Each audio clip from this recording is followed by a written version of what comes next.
Here's how to recover deleted WhatsApp chats or messages. So it's important to remember that this method only works if a backup was created before the deletion.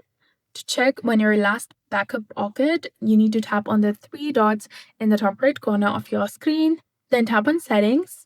Now go to the Chat option that is between List and Notification, and then tap on Chat Backup, and you'll see the date and time of your last backup. If the backup happened before you deleted the chat, you can restore it. To do this, you need to exit WhatsApp and delete the app. Keep in mind that any messages sent or received since the last backup will be lost.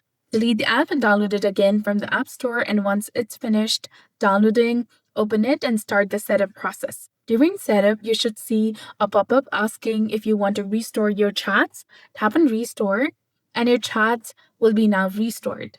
If you go to the chat where you deleted the message, you will see it right there. So that's it for this video. I hope you found this helpful. If you did, please like, share, and subscribe. Thanks for watching. We'll see you again in the next one.